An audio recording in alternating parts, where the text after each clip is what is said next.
منگل 24 اکتوبر اور آنے والے مزید 6 سے 7 روز کے دوران اکتوبر کے بقیہ دن اور نومبر کے آغاز میں ملک بھر کی متوقع موسمی صورتحال اور مغربی بارشوں کے نئے لمبے سلسلوں کی بڑی اپڈیٹ کے ساتھ حاضر ہوں۔ موسم کی ہر اپڈیٹ سے باخبر رہنے کے لیے چینل کو سبسکرائب اور ویڈیو کو لائک بھی کر دیں، بہت شکریہ۔ محکمہ موسمیات کی تازہ ترین اپڈیٹ کے مطابق اور آنے والے مزید 3 سے 4 روز کے دوران بھی 27 اکتوبر تک ملک کے زیادہ تر علاقوں میں موسم خشک اور ٹھنڈا رہے گا، کسی خاطر خواہ بارش کا امکان نہیں۔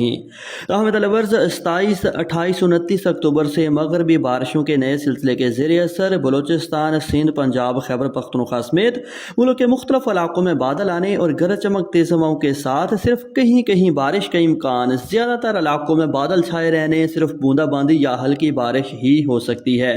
تاہم ناظرین، نومبر کا آغاز طوفانی ہوگا۔ نومبر کے پہلے ہفتے کے دوران ہی مغربی بارشوں کے لمبے، زیادہ طاقتور اور پھیلاؤ والے سلسلوں کے باعث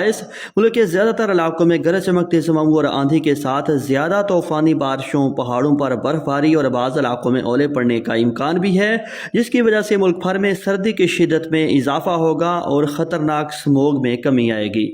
اور آنے والے مزید 3 سے 4 روز کے دوران بھی 27 اکتوبر تک ملک کے زیادہ تر علاقوں میں موسم خشک اور ٹھنڈا رہے گا، کسی خاطر خواہ بارش کا امکان نہیں۔ تاہم الورز 27، 28، 29 اکتوبر سے مغربی بارشوں کے نئے سلسلے کے زیر اثر بلوچستان، سندھ، پنجاب، خیبر پختونخوا سمیت ملک کے مختلف علاقوں میں بادل آنے اور گرج چمک تیز ہواؤں کے ساتھ صرف کہیں کہیں بارش کا امکان، زیادہ تر علاقوں میں بادل چھائے رہنے، صرف بوندا باندی یا ہلکی بارش ہی ہو سکتی ہے۔ تاہم ناظرین، نومبر کا آغاز طوفانی ہوگا۔ نومبر کے پہلے ہفتے کے دوران ہی مغربی بارشوں کے لمبے، زیادہ طاقتور اور پھیلاؤ والے سلسلوں کے باعث ملک کے زیادہ تر علاقوں میں گرج چمک تیز ہواؤں اور آندھی کے ساتھ زیادہ طوفانی بارشوں، پہاڑوں پر برف باری اور بعض علاقوں میں اولے پڑنے کا امکان بھی ہے، جس کی وجہ سے ملک بھر میں سردی کی شدت میں اضافہ ہوگا اور خطرناک اسموگ میں کمی آئے گی۔